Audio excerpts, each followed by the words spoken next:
Director of the Swami Vivekananda Cultural Center at the Consulate General of India in Durban, Dr. Chaitanya Prakash Yogi, Ms. Anira Patta, Ms. Keshni Naika, Ms. Ashika Janak, Dr. Bhuvan Prakash Singh, Mr. Sipiwe Mchunu, Mr. Kiran Singh, distinguished guests and online viewers. Namaskar and welcome to episode 7 of Pustakalok, A Light of a Book. It is a discussion on the book Trials by Fire by author Ms. Anira Patta. Yes, indeed. Today we have in our midst the very dynamic Ms. Anira Patta, who in 2020 received a Silver Quill Award for advancing Durban as a UNESCO City of Literature. She was recently awarded the Women of Inspiration in a 2021 award. She is the founder and editor of the New Line magazine, Orath, which is due to be launched in the second quarter of 2021. We welcome today Ms. Anira Patta for her remarks on the book Trials by Fire. Thank you, Ms. Risti. Namaste. A very good day to all the panelists and online viewers. To the Swami Vivekananda Cultural Society at the Consulate General of India in Durban, I'm indeed humbled to have been given the opportunity to be on the Pustakalok Light of the Book series to discuss my novel, Trials by Fire. Thank you. So firstly, to give a bit of background about me and what drove me to write the book. I'm the eldest of 3 kids who grew up in a little town on the KwaZulu-Natal North Coast, namely KwaDukuza, which was formerly known as Stenga. Growing up as children, we were fortunate in that our parents always encouraged us to think laterally, and they allowed us to express our individuality. And hence, when it came to my writing, I was never afraid to address topics that aren't generally discussed. For as long as I can remember, I have always immersed myself in reading and writing, and was often told by others that I lived inside my own head. But for me, the pleasure of reading and seeing characters come to life in my head as I turned each page, it was a joy unto itself. And that joy then gave rise to me wanting to write my own book. However, when I once discussed this dream of mine, someone once told me that I should never even consider writing a book because the competition is too great out there, especially for a South African woman of Indian descent. And I found those sentiments to be so strange because my aim was never to be in competition with anyone, but rather it was a desire to fulfill a childhood dream. But I was young at that time, and this incident ended up in me starting to doubt myself and my ability to write, and that dream was shelved. However, 2 years ago, a friend of mine asked me whether I would be prepared to live with regrets, like maybe 20, 30 years from now, of not fulfilling my dream. And that was the catalyst. Her words resonated so deeply within me because no, I didn't want to die with unfulfilled dreams. Or even worse, I did not want to go through life, living life with an unfulfilled dream. That's how Trials by Fire came to be. And incidentally, just to digress, the original title of the book was Agni Pariksha, but that was later changed to the direct English translation. So Trials by Fire is a saga which sees the lives of 3 women become entwined by fate. These are all 3 total strangers, and then they come together by fate. Each one of these women wrestles with and conquers their inner demons. It is a tale of, well, the blurb at the back of the book tells you it's a tale of love, heartache, betrayal, and loss, tinged with a bit of mystery. The thing is, it is a book of fiction, and none of the characters are based on anyone in real life. But there are elements within the plot line which have over the years struck a chord within me. Women empowerment, gender-based violence, mental health issues, and survival being some of them. and I then chose to incorporate these elements into a work of fiction. I wanted a message to go out to the world that irrespective of our past and what we have been through, we can, through sheer tenacity, set forth and create a future of which we can be proud of. In the book, Ria, Sanshia, and Maya are the three main characters. They each have a section in which their stories are told. Ria is a journalist. She's quiet and introverted in her personal life. Sanshia is a psychologist with a love for music who struggles to practice her own advice given to patients. And Maya is an artist. She's the youngest of the three women and the so-called new age millennial who tries to find her place in the world after going through extreme trauma at a young age. People often ask me, who is my favorite character? And I cannot say. They were all born in my mind, and I love them all the same, just as a mother would love all her kids the same.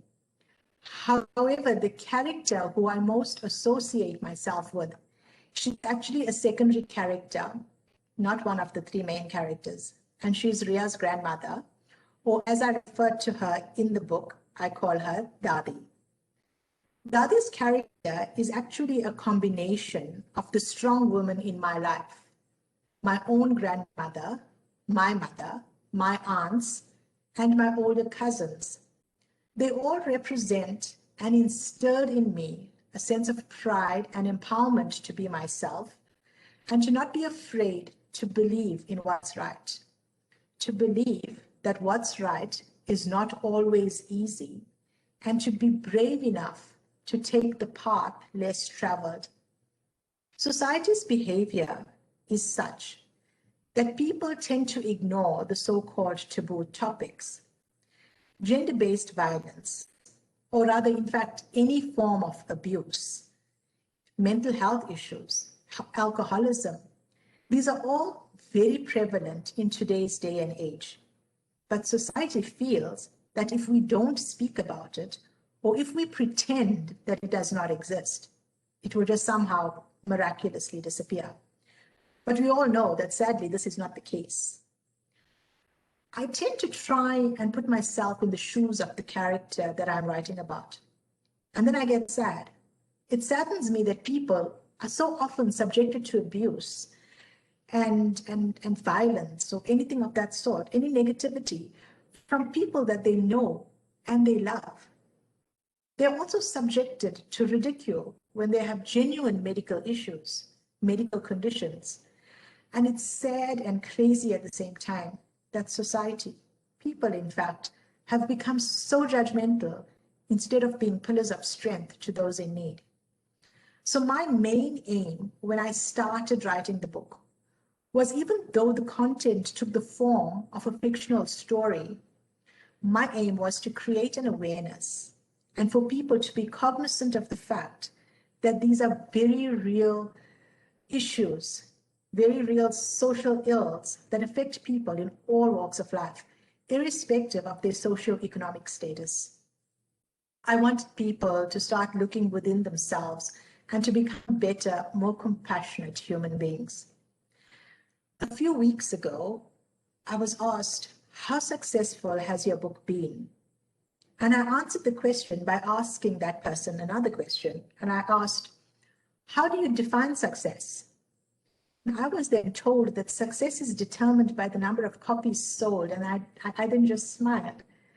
The truth is that if by reading my book, one person, just one, can be positively impacted and they can empower themselves to become the best version of themselves and in turn inspire another person and then yet another, we would have created a chain effect. And I would consider my book to have been a resounding success. That is my measurement of success, not the number of copies sold. There is a quote by Dr. Martin Luther King, Jr., whereby he said, "Our lives begin to end the day we become silent about things that matter." Again, our lives begin to end the day we become silent about things that matter. And by writing Trials by Fire, I chose not to be silent anymore. Director Ji, Shristi Ji, Dr. Singh, Mr. Mkuno, everyone else on the call, thank you once again for having me here today. To Ashika and Keshni, I really must have done something right somewhere to have been blessed with you guys in my life. Dhanyabad. Thank you so much, Anira Ji, for that deep insight on the book Trials by Fire. Our next guest speaker is Miss Keshni Naika. Miss Keshni Naika is an accountant at LexisNexis South Africa, a global company that provides computer-assisted legal research as well as business research and risk management services. This is her 13th year of service at the company, and she's been employed in a corporate market for at least 25 years. She's had her first opportunity in 2019 as a book editor of Anira Patta's novel Trials by Fire. She is also involved in the Sri Satya Sai organization in Durban, South Africa. Today we welcome Miss Keshni Naika for her remarks on the book Trials by Fire by Miss Anira Patta. Thank you very much for the introduction, Ms. Shristi Ji. I offer my humble greetings to you all and a very big thank you to Dr. Prakash Yogi and the team at Swami Vivekananda Cultural Center for the opportunity to be a part of the 7th episode of Light of a Book. At the outset, I just want to place on record my gratitude and thanks to Anira Ji for allowing me the opportunity to be a part of her author journey and affording me this opportunity to edit her first novel. I feel so honored and privileged to have been a part of this, and incidentally, it has been my first stint as an editor as well. So here's to first-time experiences. I enjoyed editing the book and would often rush Anira Ji for the next chapter. It was easy on my side. All I had to do was edit. And of course, needless to say, for an author, it takes a lot more creativity and effort to churn that next chapter.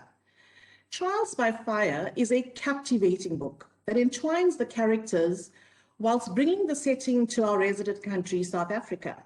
When I first started reading the book, I was so reminded of my mum, who is a retired educator, always encouraging me to write fluently and descriptively. My dictionary was my source of adjectives when writing literature during my schooling career in the 80s. Growing up in a humble home, I did not have access to computers and the technology that we have at our disposal today. So the Oxford Dictionary was my greatest asset and companion during those times. I remember looking forward to the double ticks in the margin once my literature was submitted for marking. That meant a higher score for a well-executed adjective. So Anira, if I had to assess your work as a piece of English literature, I would definitely be scoring you many double ticks for the way you have executed your writing style. For me, the author has brought such a magic to the characters in portraying them so vividly. The setting so aptly described that even if you had not visited some of these places, you felt like you had seen it. The book creates the feeling that you are living their story. Well, that's what it actually did for me. It was so easy to connect with this book as it had a lot of inferences to culture and spiritual observances. That was something that I could really connect with. You know, coming from a devout Hindu home, I was very exposed culturally, religiously, and spiritually in my lifetime to the various scriptures, prayers, and being Tamil, the Kavadi was a momentous religious observance in the community. So when the book started off with the English transliteration of the Gayatri Mantra, Om Bhur-Bhuva Swaha, I already had goosebumps at this, as it is such a sacred mantra, so powerful and so healing in all its manifests. And then I started part 1, which was Ria's story. It gave me more goosebumps, as it makes references to the Thaipusam Kavadi. You know, this was a great observance in my family to our revered Lord Muruga. And Anira Ji has so beautifully described the ambience and the vibrations during the observance that I felt like I was standing at the Kavadi grounds at that very moment. So she captured the emotions very well and brought words to life. She talks about the clanging of the cymbals, the rhythmic beat of the drums, the scent of the marigold flowers, the ringing of the temple bells, all the things that we can easily identify with. So in effect, she has transported the reader into the temple grounds with her play on words. She also makes reference to the Arti, Om Jai Jagadisha Hare, another well-known prayer that is sung in most Hindu homes. In part 2, in Sanchia's story, Anira talks about the blue-hued god of preservation, Lord Vishnu, and she describes his form, his 4 hands holding the conch, the discus, the mace, and the lotus flower, referencing to Lord Vishnu's divine presence. And she goes on to say how the character Sanchia looked in awe at the stunning carvings on the temple walls, and how the eyes of the statue of Lord Vishnu seem to follow Sanchia, a sign of his omnipresence. So the author is continuously tapping into the Hindu culture and tradition throughout the book, even the Hindu funeral process. It resonated with me, and I could identify with all of it. It was quite refreshing to read a novel that was so close to my heart from a cultural and spiritual perspective. Then apart from these 2 aspects of culture and spirituality that I spoke about, the book has impacted my life in so many ways from an emotional perspective. Whenever I felt down or life was becoming, too overwhelming, I would often pick up this book and start reading. I knew it was fictional. It wasn't going to give me straight out answers for what I was seeking, but I would just read it anyway, just to dwell on the resilience of the characters in the book, to gain strength from their stories. And most often, I felt a lot better after the reading. It always inspired me to rise above those moments and get back on, this journey of life and reality. So it is a book riding high on emotions, bringing real stories home. And what was very attractive was the underlying themes raised in the novel, that of gender-based violence, which is such a sensitive but real issue in our country, as is in the world today. At some point in our lives, we have experienced or we know of someone that has been in this situation. So the book gives us hope and courage in tackling these difficult and trying issues. The other themes of same-sex relationships, staying in abusive relationships, alcoholism, it's very prevalent in our Indian community, sadly though. We stay because we have a front to portray in our society. We are concerned about what other people think.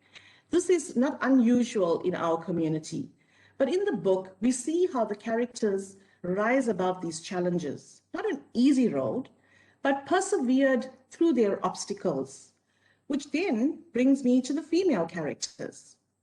The female characters in the book are very brave women who have compelling stories that we can all relate to as well.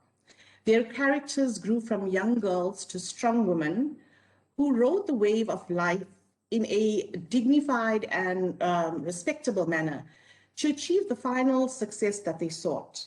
It gives us hope. It encourages us to be resilient as women, vocal in our challenges, and standing up for them.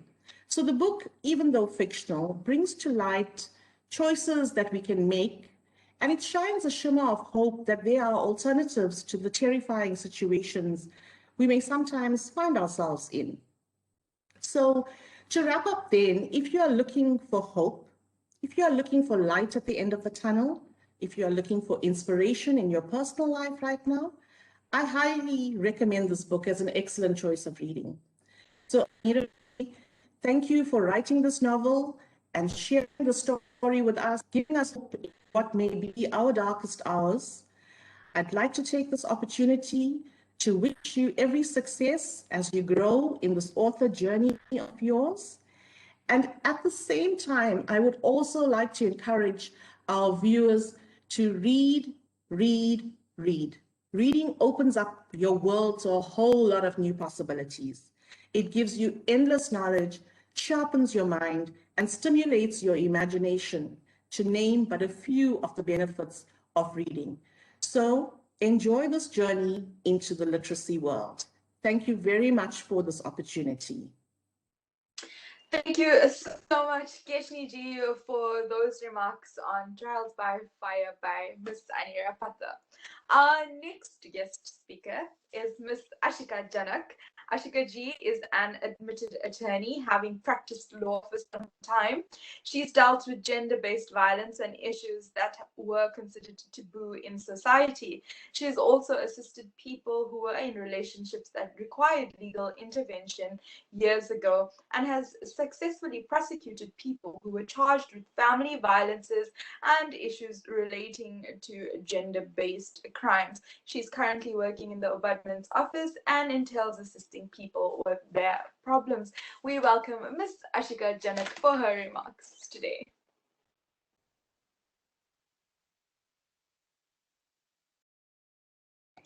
Namaste, all of you, and thank you for giving me this absolutely wonderful opportunity. To all of you, I must say I'm rather humbled for Anira having chosen me, because it's something that I least expected. Today, I have the honor and privilege to discuss and review a novel that through fiction speaks the truth of women triumphing against all odds, whilst emphasizing the power of sisterhood. Themes that have existed in the past, but are still highly prevalent in this society.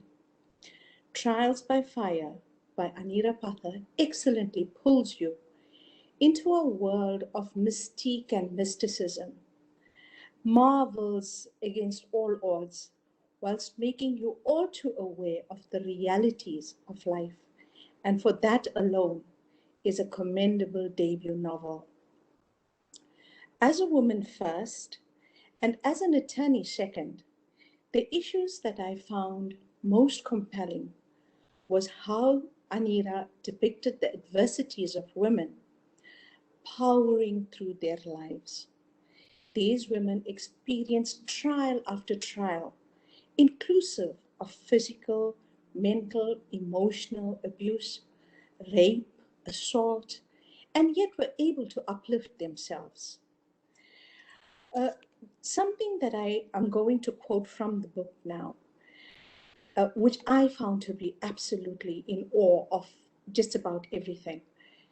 Ria looked at her grandmother and for the first time saw her as a woman and not just Dadi, a woman who had been humbled in the face of adversity, a woman who had, like the phoenix, risen from the ashes.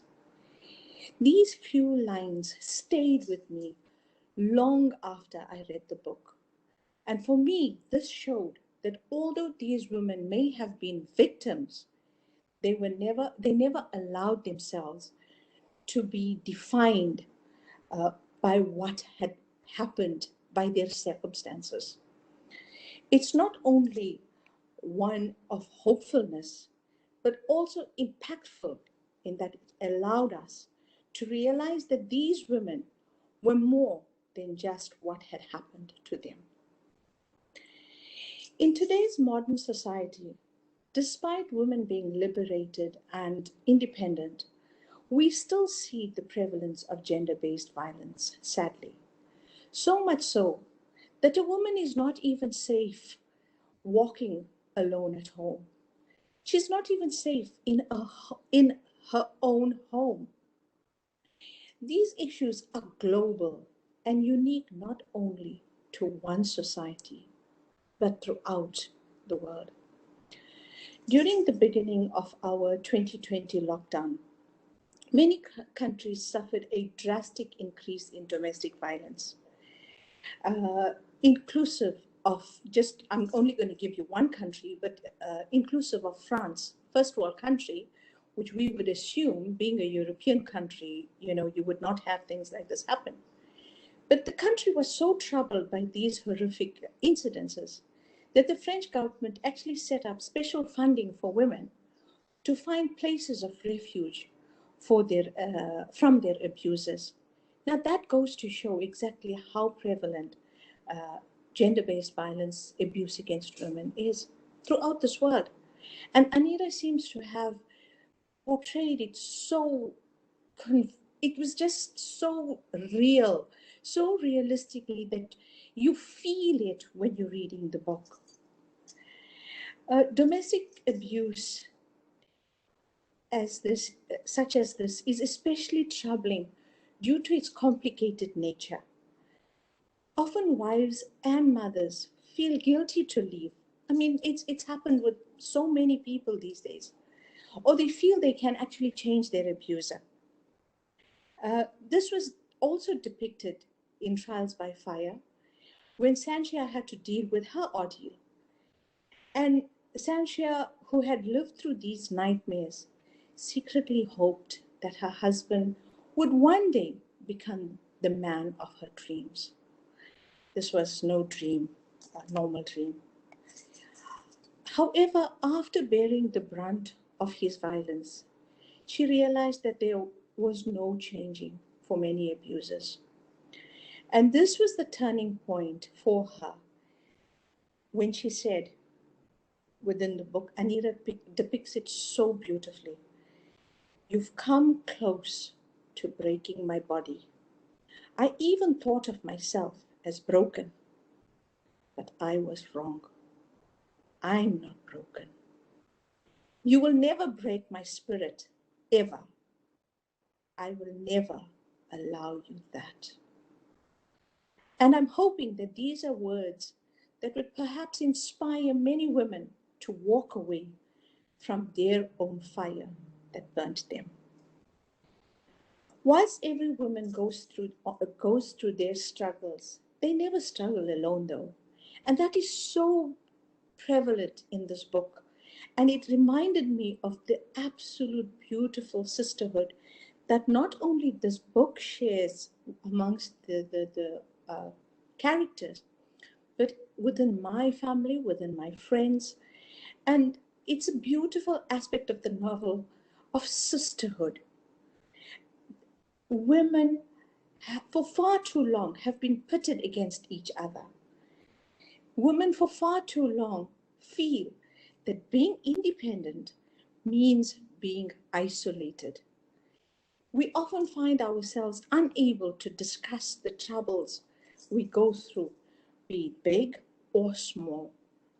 But it goes to show, Trials by Fire actually goes to show that the togetherness actually helps each woman. It shows us the absolutely beautiful relationship that sees women uplifting each other without one making the other feel lesser or inferior. And that's such a beautiful aspect which Anira has with her command of the English language has brought to the fore. These relationships between grandmother and granddaughter, friends, mother and daughter, in a positive and supportive light, actually shows how harmony can exist between women. No woman minimizes the other's struggles, nor are there any superiority complexes and other toxic traits hidden in the characters. Although these women are tested independently, they retain their sense of togetherness, whether that be through a daughter caring for her sick mother, a grandmother raising her granddaughter, two friends looking after each other. Through helping each other, we see more of each woman's own strengths and weaknesses. There is a sense of reality of how each woman views herself. The characters are vulnerable. They are made to feel inferior at times, but through their own nature and the support of the women supporting them, they remain strong and passionate and are victorious over their trials. In our society, women are often labeled negatively as emotional and sensitive. Yet, these are the very same qualities that allow them to emerge out of the ashes and into a brighter life, creating themselves for themselves. Trials by Fire allows its women to experience the full spectrum of their emotions, but never once uses it against them. It is a tool that allows them to build their lives back up. I leave you with a quote from the book, which I believe sums up not only the lives of the characters, but all our lives. Life is defined by moments, happy moments, sad moments, moments that take your breath away, and moments you wish you can just forget. Unquote. And we as women live through these moments and prove that every time that although we may face trials by fire, the fire inside us always burns brighter. I must thank Anira for giving me this opportunity. I actually feel humbled because when I read her book, I was transported by her beautiful, her words just resonated. And when she asked me to do this, I just felt, why me? But it's such an humbling experience for me to be here. I thank you all for giving me this opportunity, and I say namaste. Just to leave you forward with one last thing that Keshni said: read, read, read, and read. And if you feel that you want to do this, by all means, start your journal. I, for one, can never write in a journal. Journaling actually have made so many people into the most brilliant of authors. Thank you. Namaste. Thank you so much, Ashika ji, for your insights on a trial by fire. Our next guest speaker is Dr. Bhuvan Prakash Singh, an author and educator in Durban, South Africa. Welcome, Dr. BP Singh, for your remarks today. Namaskar to all of you, my erstwhile panelists, our online viewers, Dr. Yogi, Shristi, and Simpiwe. Pleasure to be back again, especially on this panel of strong Indian women who speak on strong women's issues. And I've got to carry the responsibility of representing the men who read as well as who are present in society. This is a very well-written piece. Congratulations to you. And I think I've said this on almost every episode. Good piece of literature to debate. And this very opportunity created by the Swami Vivekananda Center is one such platform. It can help us to promote literature as well as debates and the issues that come through from it. And I need your book has many aspects that can come through the debate, and that makes it a good piece of literature. I like the title, The Trials by Fire. You've spoken about the title, so has Keshni and Ashika, about the purging power of fire. The story, the women that go through the trials and tribulations, and of course emerge into the brighter side thereafter. It's also a purging process. It's a process whereby trials in life actually make us better. I think of the women in this and better. So well titled piece. While we spoke the issue of gender-based violence in society and the challenges that women face, that has been covered by many of my panelists, I'd like to look at the issue of the social context portrayed in the book itself. You know, we have symptoms and we have real causes. And I think the book brings out for discussion the matter as written by Anira, that talks of the symptoms and that which we see and feel and express. But it forces us to look beyond that in terms of what are the causes of gender-based violence. If you look at the case, for example, of Ria's mother, Alexis, and her infidelity, for which suffers as a victim, is it Sib that suffers as a result of Ria's infidelity, or is it the other way around, where Ria's mother, Alexis, is a victim of Sib's abuse? And of course, that can be quite easily answered if you look at Sib's background. Himself having trouble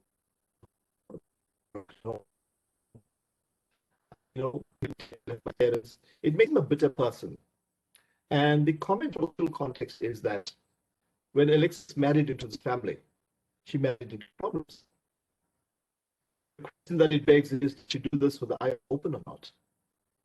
It goes a step further to say, are our women capable of thought? If so, what are their thoughts when they enter a relationship? You know that any relationship, especially in the world today, it's a twofold thing. It's the man and the woman. But as we find that life is uncertain, we all have our problems.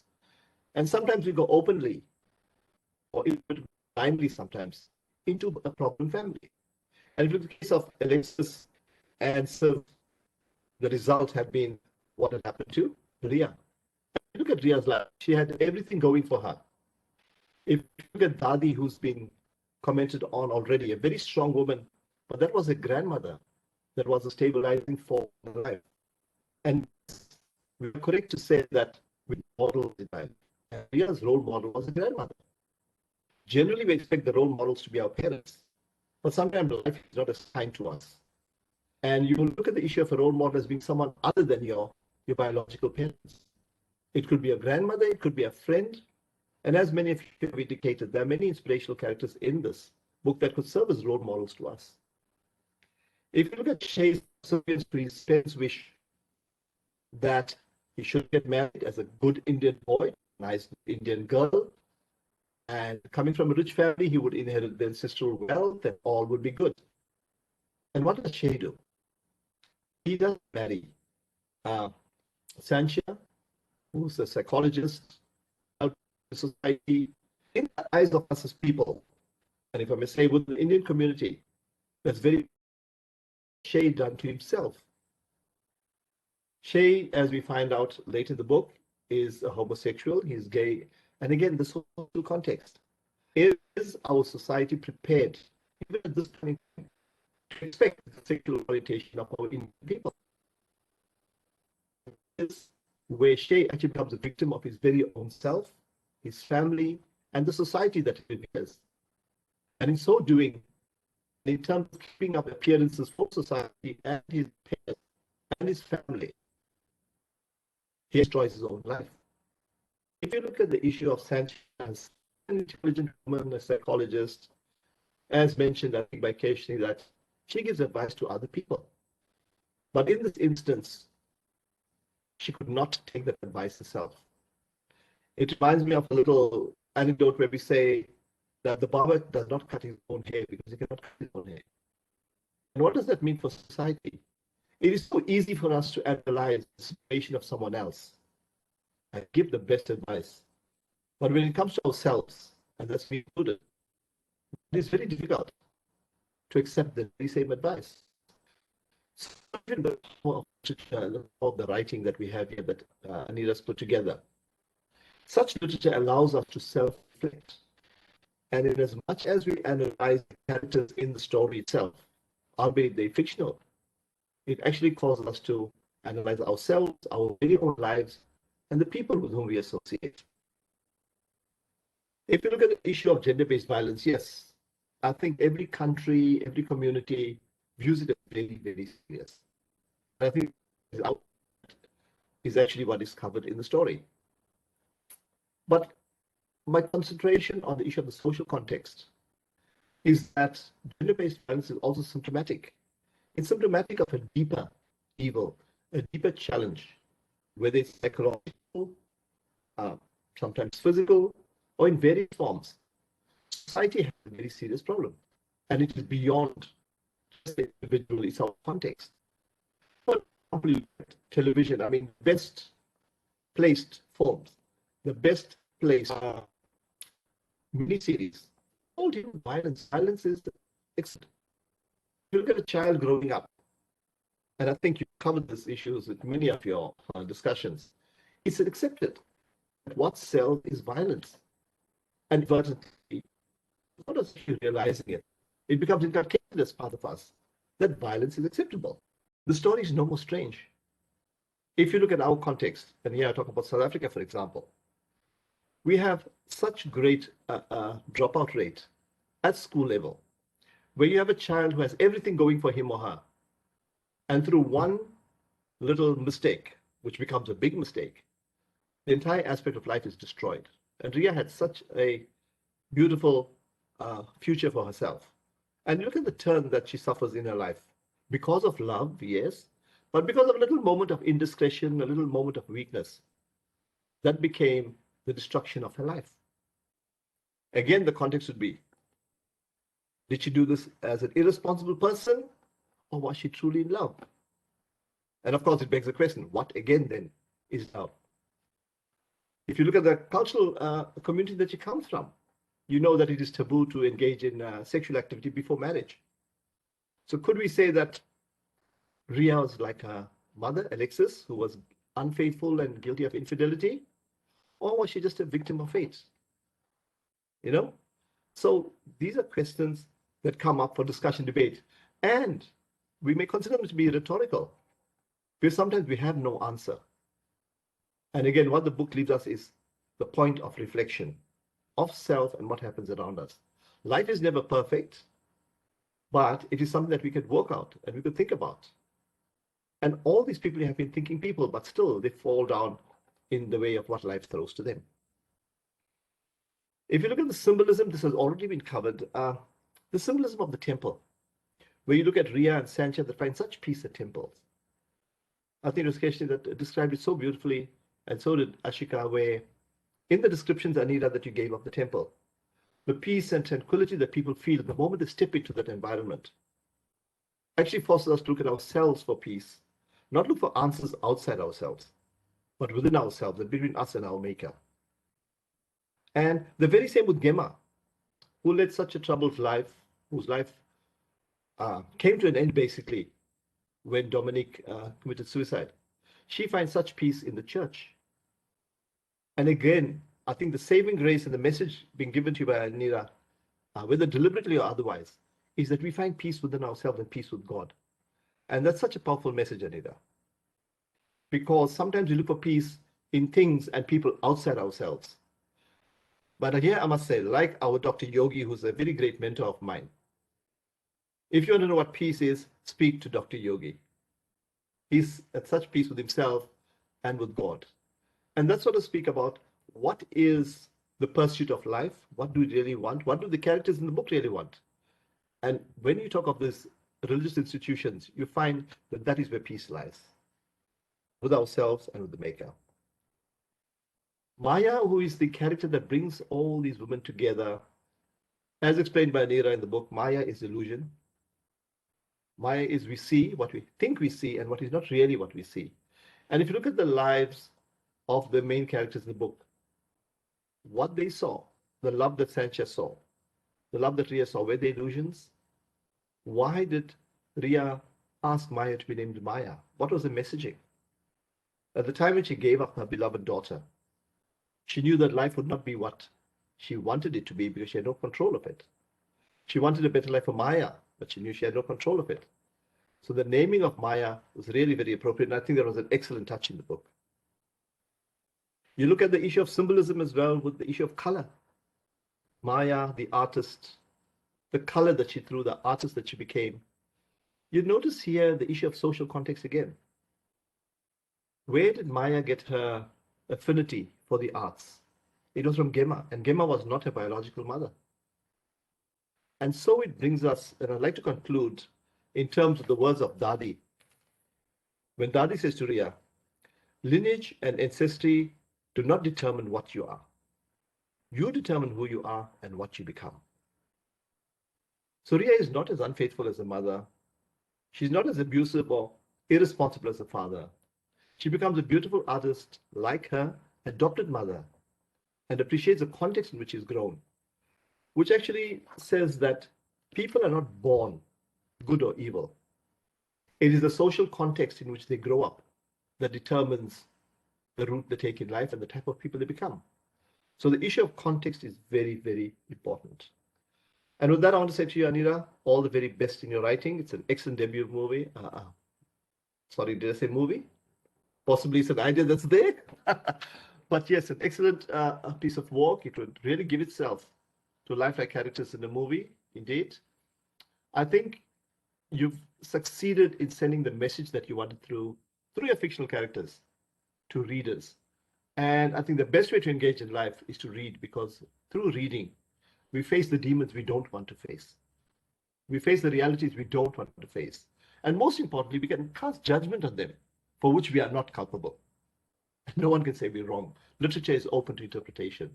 So with that, to my other two panelists, Keshni and Ashika, thank you so much for sharing this platform with me. To Dr. Yogi, Sipiwe, and Shristiji, always a pleasure. You forced me to make sure that I read every month, and that's really a positive, and I appreciate that. And to Anira, all the best to you. Thank you. Namaskar. Thank you so much, Dr. B.P. Singh, for beautifully summarizing that piece of literature, Trials by Fire by Miss Anira Patta. Indeed, on the 8th of March, we celebrated International Women's Day, and indeed, this book definitely showcases the power of a woman. With that, we've come to the conclusion of episode 7 of Pustakalok, Light of Book. I would like to now introduce Mr. Sipiwe Mtuno from the Swami Vivekananda Cultural Center at the Consulate General of India in Durban to render this afternoon's vote of thanks.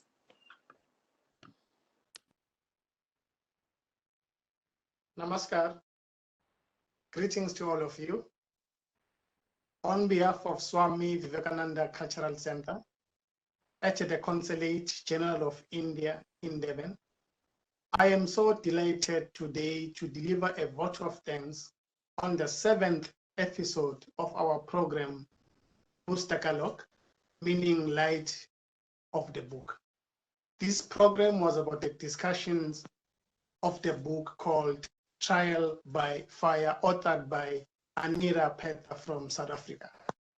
It is a wonderful book, ma'am. Thank you very much for this wonderful. Thanks, ma'am. Now allow me to thank the following online guests who took part on today's program. I will start with Miss Anira, who is the author of the book, for this wonderful book. She also gave remarks on this book called Trial by Fire, which is authored by her. Secondly, I'd like to thank Miss Keshni Naika from Durban for great remarks also about the book. Thirdly, it's Miss Ashika Janak. She's also from Durban for the remarks that she gave about the book. Lastly, I'd like to thank Dr. Bhuvan Prakash Singh, author and educator from South Africa, for his great remarks that he gave regarding this wonderful book. To all of you, I'm saying, Dhanyavad, thank you for taking part. You were such a wonderful online guest. To Dr. Chaitanya Prakash Yogi, Director of Swami Vivekananda Cultural Center, Sristi Harinarayan, thank you very much to all of you for taking part on today's program. To all our online viewers who took part on this program, we'd like to say, Dhanyavad, please visit our Facebook page so that you'll be updated about all upcoming cultural events organized by Swami Vivekananda Cultural Center in Durban. On that note, to all of you, have a wonderful evening. Namaskar.